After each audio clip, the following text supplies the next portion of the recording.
Welcome to the History of the World podcast. My name is Chris Hasler. And you're listening to Volume 2, The Ancient World. This is Episode 11, a summary of the ancient Near East.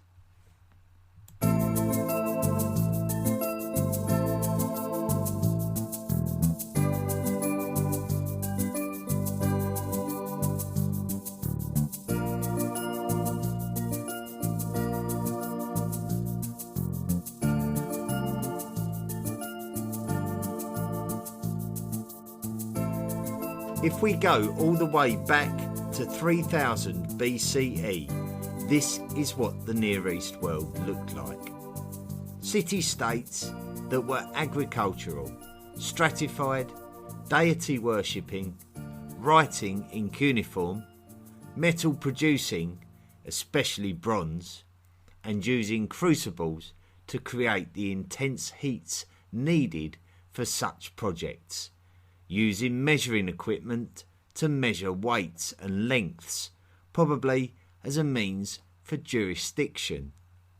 The best examples of flourishing cities from this period are Uruk and then Ur. Uruk could be described as the powerhouse of the 4th millennium BCE, before Ur became large and opulent in the 3rd millennium BCE, thanks to its extensive trade links. We don't have enough in terms of written accounts to know who the influential characters were at the time. We only have the retrospectively created king lists that have been found in cuneiform tablets, which act as a historical list of kings dating back in time.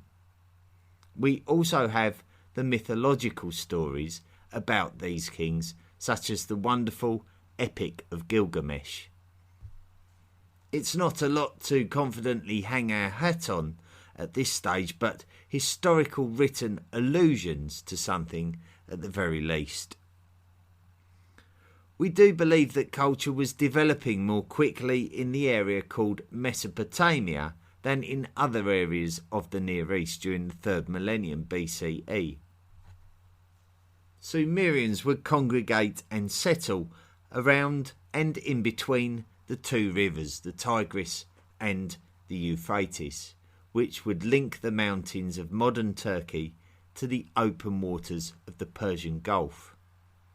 We do believe that around this time, Semitic speakers from the Arabian Peninsula were living a much more nomadic style of life to the west of this area, and those Proto-Elamites were doing the same to the east.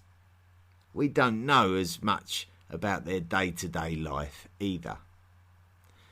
As mentioned, the city of Ur would be making the very most of their extensive trade network. There is strong evidence that trade routes had existed for thousands of years, probably as long ago as the first settlements of the Fertile Crescent.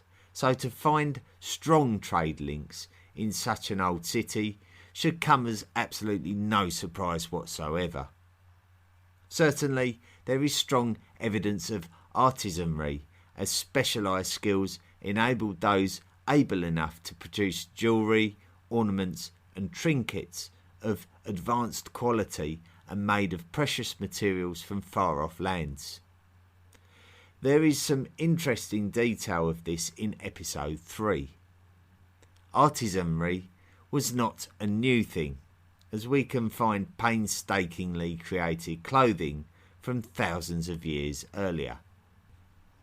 Elitism was not a new thing either, as the painstakingly created clothing from prehistoric times can only have logically been created for an individual of high standing.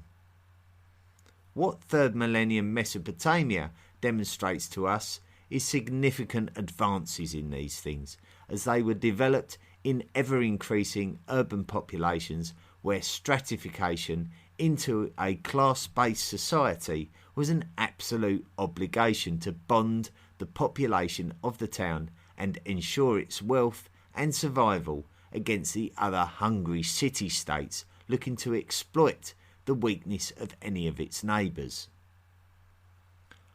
We also don't always appreciate the technological advances of these societies, as humans had always had the intelligence to create scientific ideas with all of their inquisitiveness.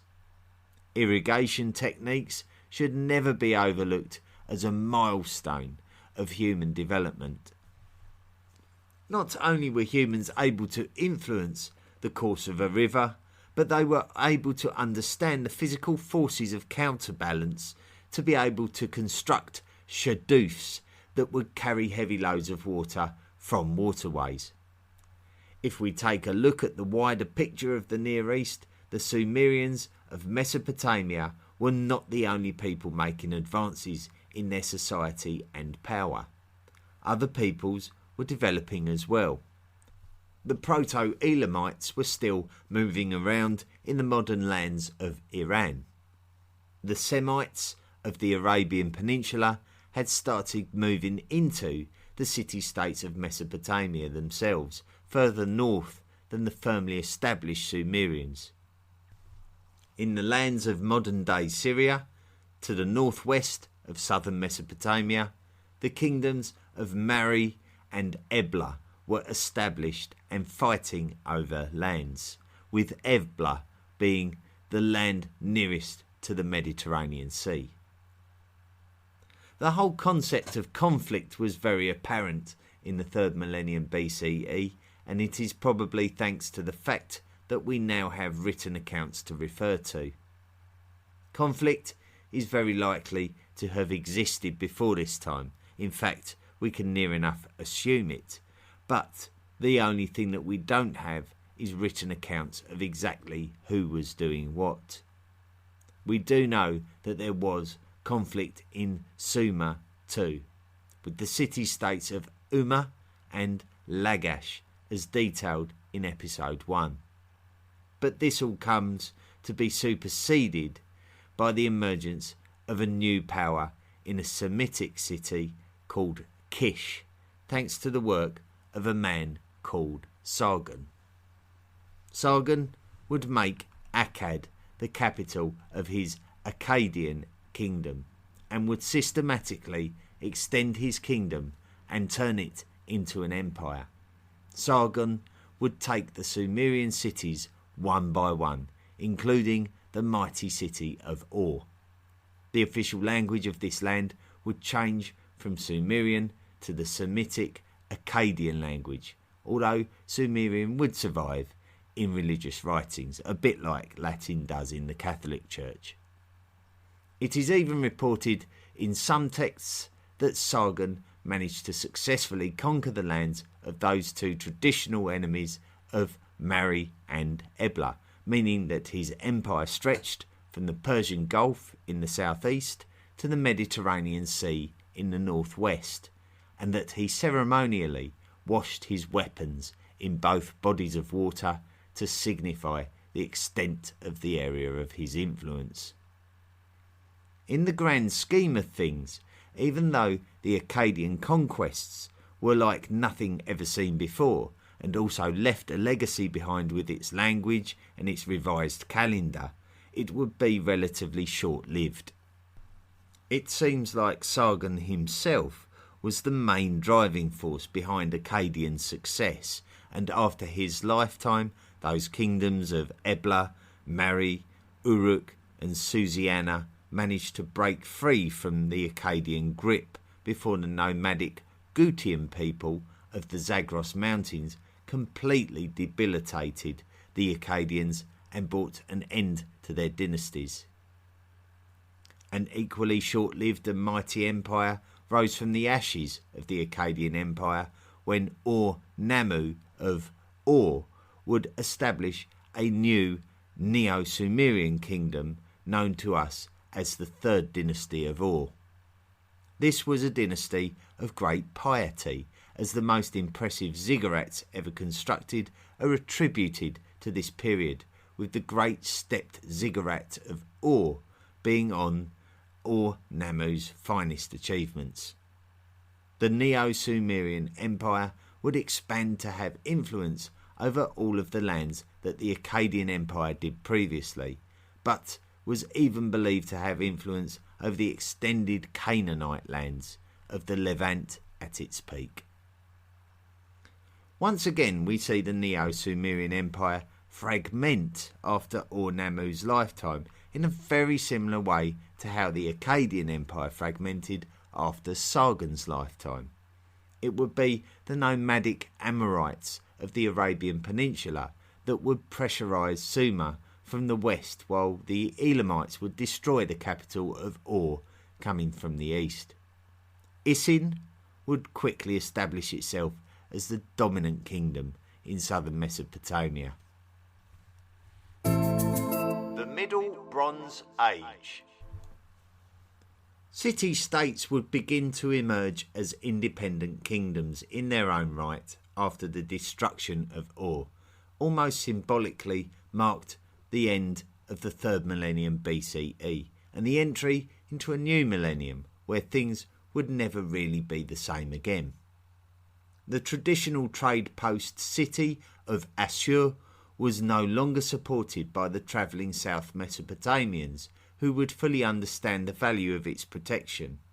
Now Ashur would have to stand on its own, but it seems that the city had learned enough from its past to be able to protect its immediate future. In Anatolia, which had only been occupied by relatively insignificant societies who were simply living an agricultural existence of self-preservation with little imperial aspirations, the main society associated with this area were the Hatti people. However, they would soon be joined by people migrating from their north and the land surrounding the Black Sea by peoples talking in a very early form of Indo-European language. The Egyptians were slowly developing links to the Canaanite lands of the Levant. On the Sinai Peninsula between Egypt and Canaan, the Egyptian hieroglyphs were evolving into something much more resembling of a modern alphabet. As the Assyrian area of influence began to cement itself around its capital city of Ashur in northern Mesopotamia, another very important centre of influence came into being in the southern Mesopotamia, around its own capital city of Babylon. Babylon would consume those city-states around it, building itself a small southern Mesopotamian empire. Meanwhile, the Assyrian throne had been usurped by an individual called Shamshi-Adad, who reformed the Assyrian kingdom into one that would have a much more imperial outlook going forward. This would be a birth of a long and winding relationship between Assyria and Babylon, which would dominate Mesopotamian politics for the next 1,000 years.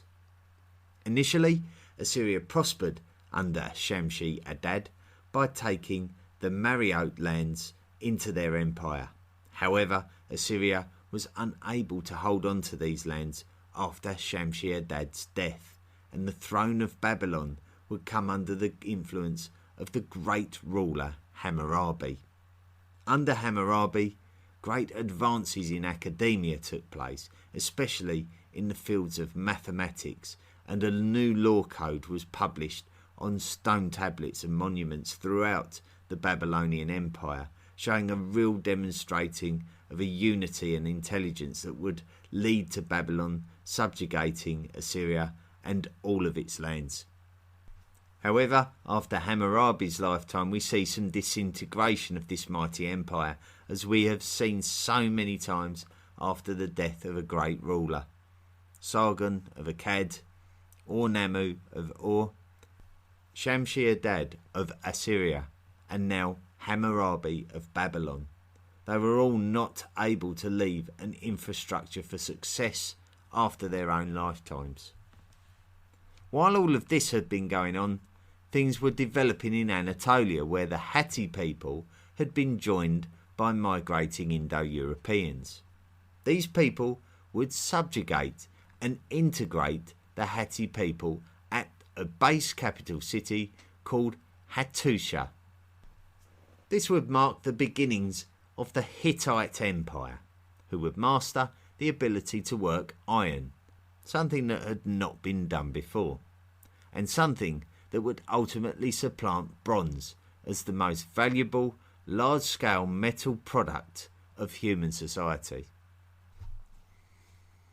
Going into the 17th century BCE, not a lot changed. The Hittite kingdom was slowly developing and consolidating itself over the peoples in its immediate arc of reach. The Assyrians remained a small independent kingdom after reclaiming its sovereignty after Hammurabi's death. The Babylonians remained the dominant force of Mesopotamia, but were constantly being challenged by its subjects, so it was a period of struggle and preservation of existing territory. The Yamhad kingdom had taken over the lands of Elba on the modern Syrian banks of the Mediterranean and had carved out a good-sized area of influence without much in the way of worthy opposition from neighbouring kingdoms. This was a rare quiet spell in Near East politics, where very little altered, and I think I'm going to take my lazy option to explain this and blame it all on climate. It does appear that there was a bit of a drop in temperatures, possibly exacerbated by volcanic eruptions of Mediterranean lands. It could be a very convenient direction to point my finger, but it does seem like I very often have the option of blaming climate change for periods where kingdoms and empires fail to expand their territories.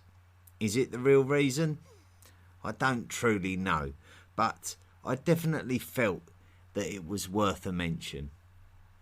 However, entering the 16th century BCE, we can recognise that changes were very much afoot, not least of all those starting with a very bizarre and yet unexplained long-distance military journey right the way across the Near East. The Late Bronze Age.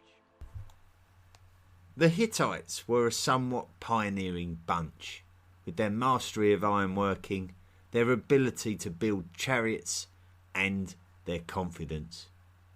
Under their king Mursili I, they would march downstream along the Euphrates River, which would lead them through the kingdom of Yamhad, through territories that had been settled by the Kassites from the east, and onto the kingdom of Babylonia and its capital city at Babylon. Babylon would be conquered by Mursili, and the statue of its deity, Marduk, would be stolen.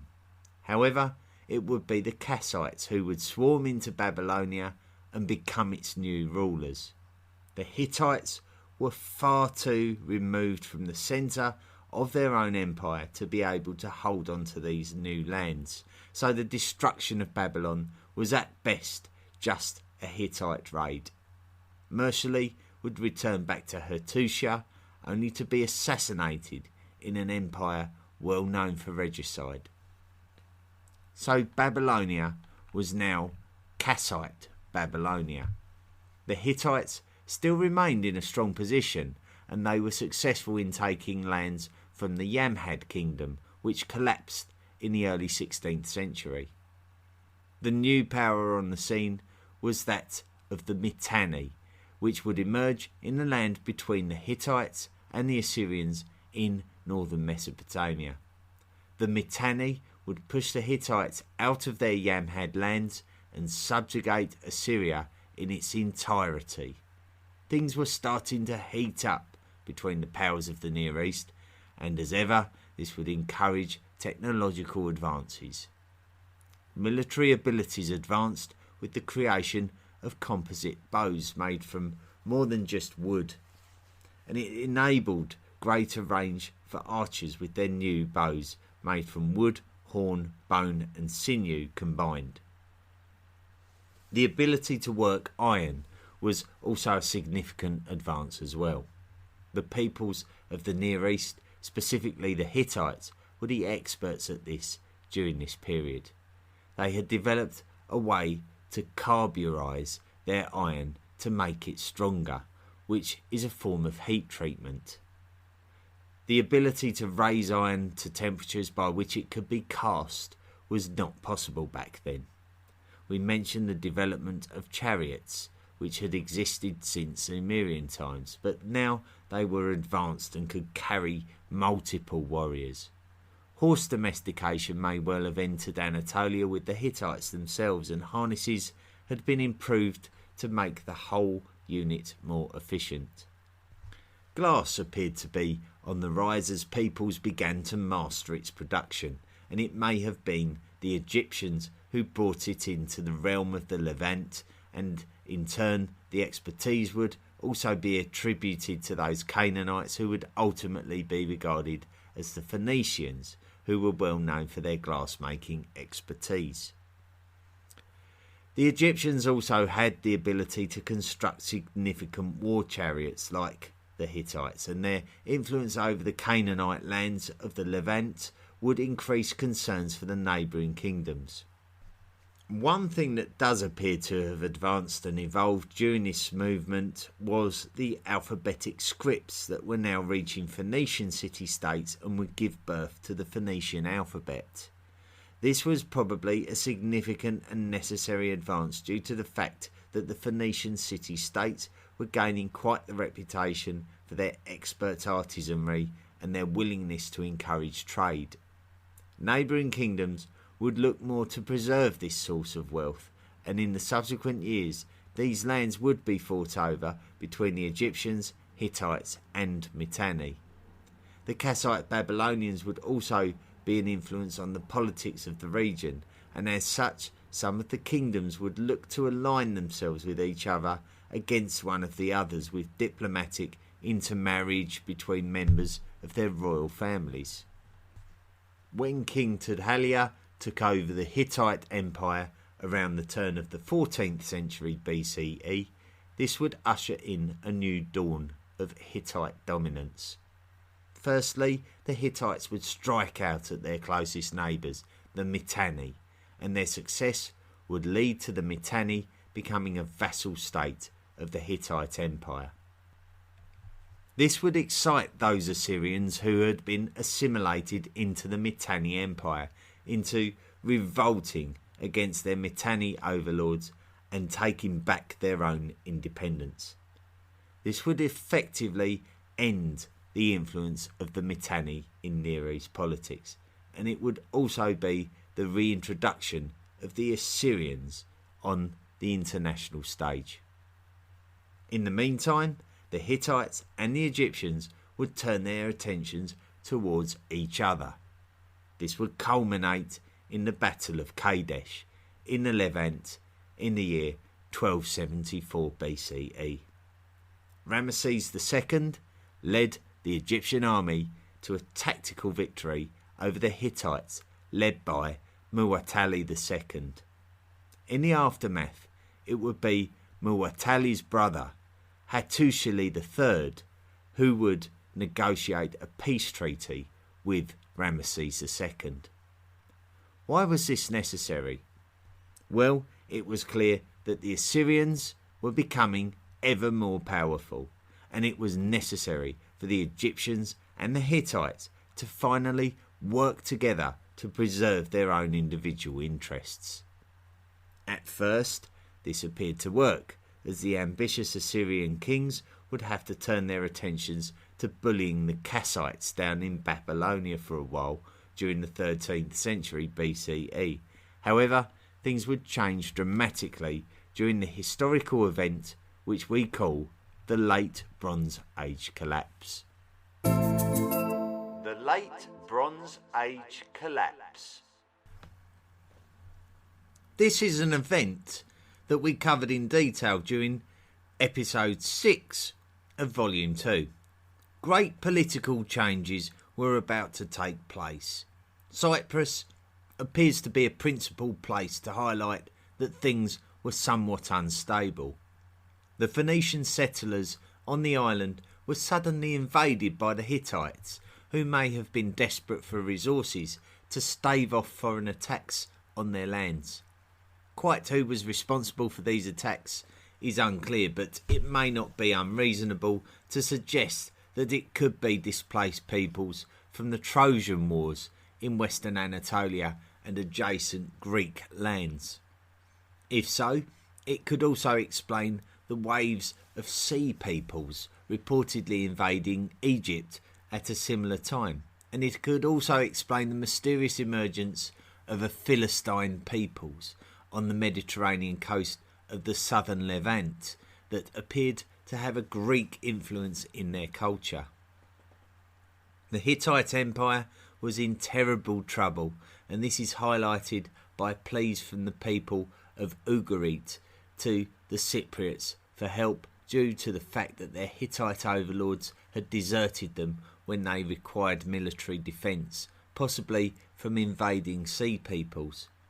The reason for the Hittite absence is because they had bigger problems closer to home, with their own heartlands in serious jeopardy.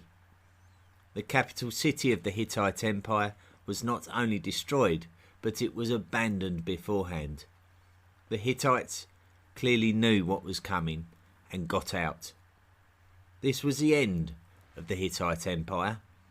Gone were the pioneers of the Iron Age. The new iron experts would become the Assyrians. Now, the Bible would have us believe that now was the time of a Jewish exodus from Egypt into the Levant. There were certainly migrations going on during the late Bronze Age collapse, but there is no archaeological evidence of a biblical Jewish exodus. That's certainly not to say that it didn't happen though. It wouldn't be the first time that the Bible was proved right. Certainly Canaanite lands had always been closely linked to the Egyptians too, but other experts strongly believe that the Hebrews historically came from Canaan. We do know that the Hebrew tribes stayed reasonably close to one another, as described in the book of Judges in the Hebrew Bible, ultimately bonding as a united monarchy of Israel, initially under the leadership of Saul. The Phoenicians were able to survive the late Bronze Age collapse as their trade networks expanded, and it was possibly a case of having to expand them as surrounding kingdoms and empires either shrank or disappeared. The Phoenicians had also by this time developed their own alphabetic script, which is regarded as a significant ancestor of many modern alphabets. The Phoenicians would take to the sea with all of their wares and seek trading opportunities further west. Meanwhile, the Kassite Babylonians would see their capital city of Babylon sacked by the Elamites and ending the Kassite dynasties.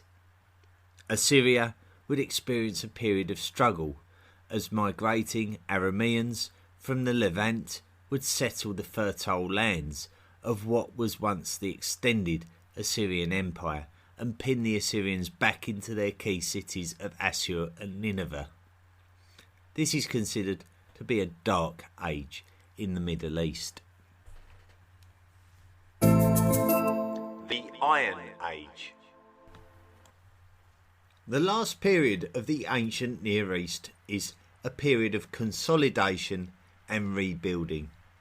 Ironworking and glass manufacturing was now becoming more and more common throughout the entire geographical area.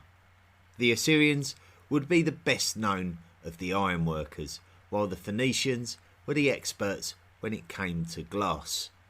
The kingdoms of Israel and Judah were united under King David after a biblical victory over Goliath and the Philistines. Jerusalem would be established as the capital city of Judah.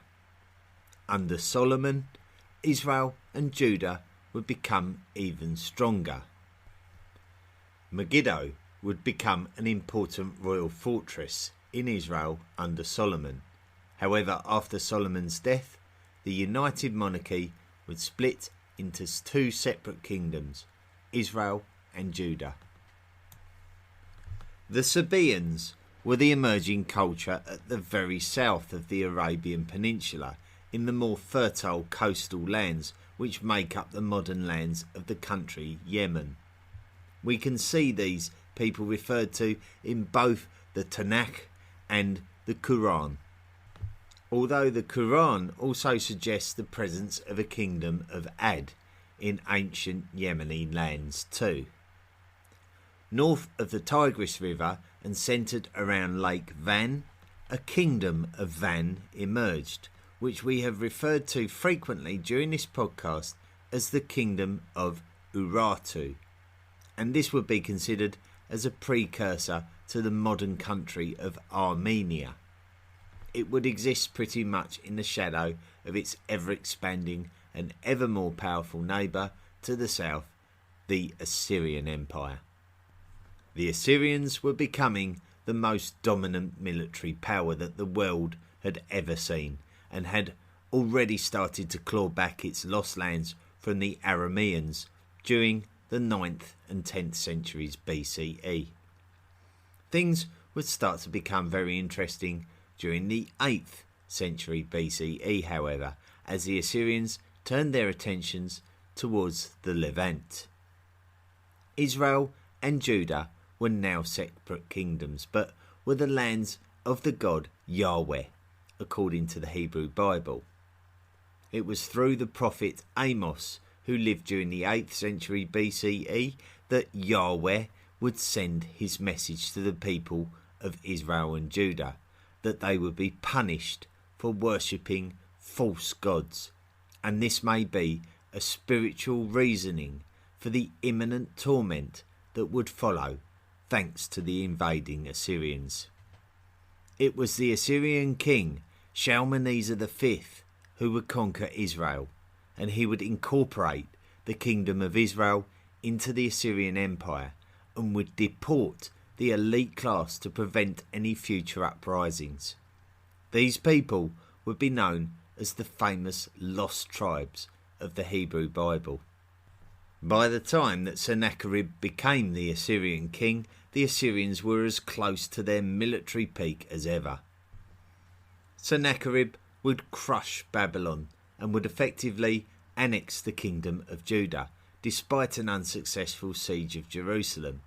Enough damage to the Judean kingdom had been done, as all other major towns and cities, including Lachish, had been successfully besieged.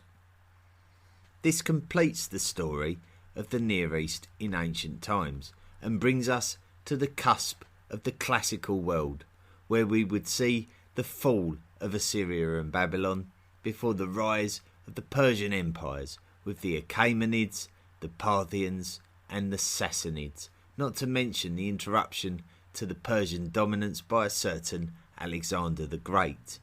That's all to come in Volume 3.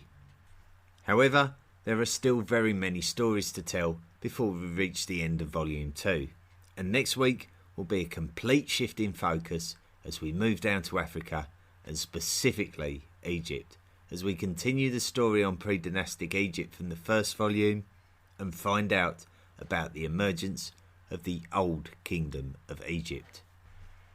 Thank you as ever for listening to the podcast.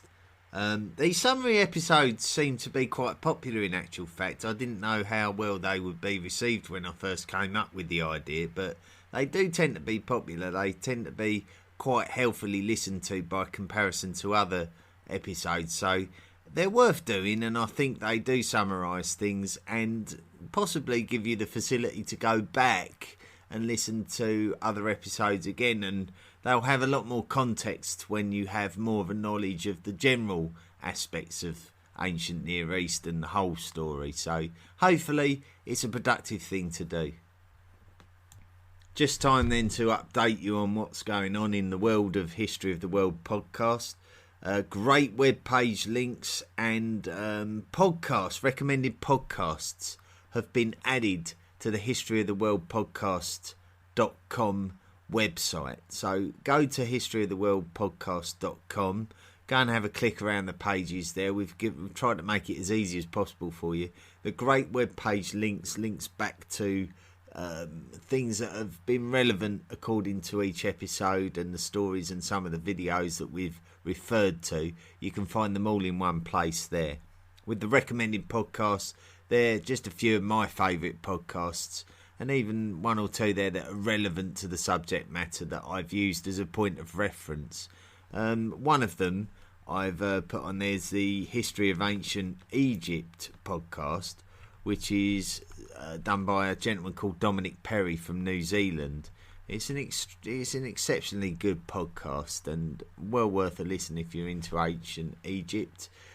Dominic is very experienced in the field of Egyptology, and he's given me a great platform to launch from in terms of presenting my own Egyptian podcasts, which will start next week. So visit the webpage, go back, you'll find all the old favourites there, including the History of Ancient Greece, Rex Factor. They're all there. Just go there and find out for yourself what these podcasts are. If they're not already in your library, give them a go.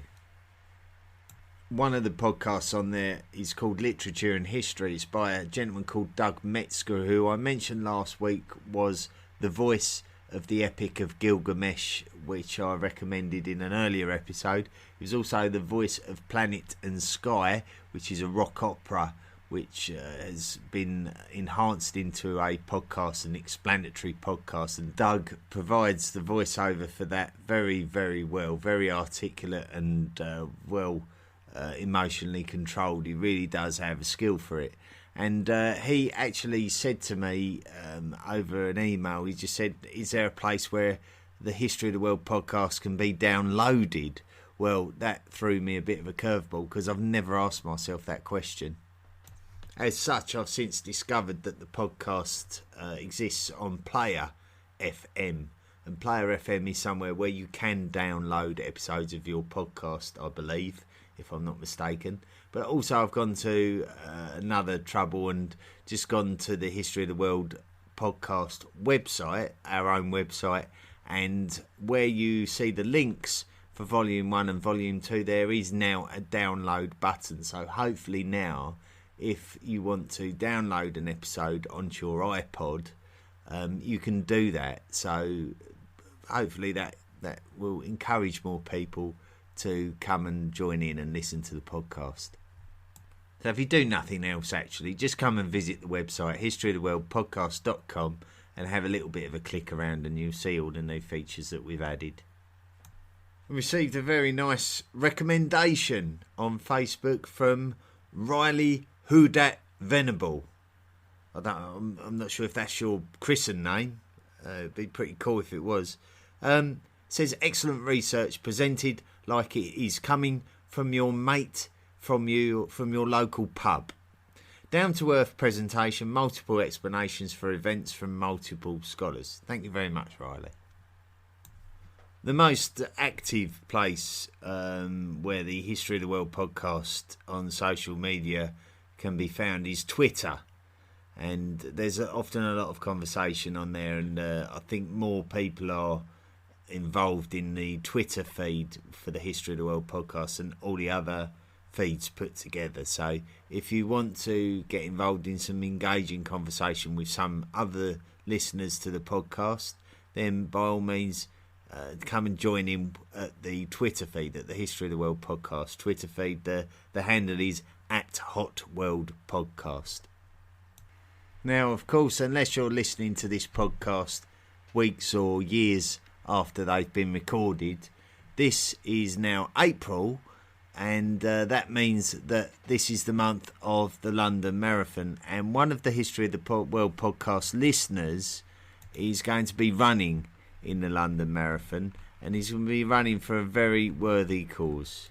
It's the Princess Royal Trust for Carers, and I'm sure I've mentioned before that carers really do need our support, and it's a great noble thing that the food soldier, who is our listener, is doing in order to raise funds for the carers, the Princess Royal Trust for Carers, which is based in Hampshire, and they basically support carers. It can be a lonely old experience being a carer, so it's a great cause that you're running for, and hopefully you'll make it round in one piece and earn lots of money. And I do encourage the History of the World podcast listeners just to take a look and consider making a contribution towards that charity that our valued listener, the Food Soldier, aka Brendan Wood, will be running for and supporting.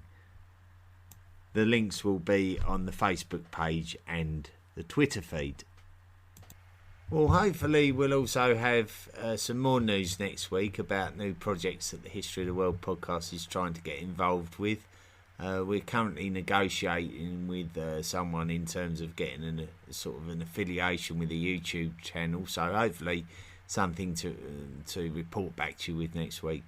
However, next week, a big week. It's now going to be the start of the Egyptian story.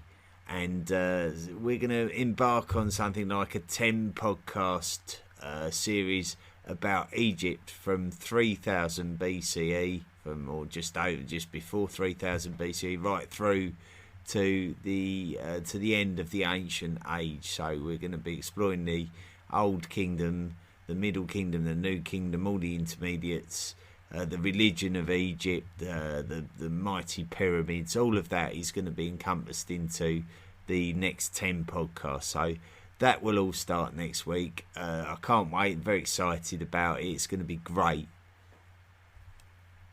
So there we go. The ancient Near East, all done and dusted now. We're finished. And next week, it will be Egypt. So look forward to seeing you then. The History of the World podcast is available on many different podcast platforms. So please don't forget to rate and review us wherever you find us. Visit our website at historyoftheworldpodcast.com and email us at historyoftheworldpodcast@mail.com. Support the podcast at Patreon by clicking the Support the Podcast link at our website, and join us on social media at Facebook, Twitter and Tumblr.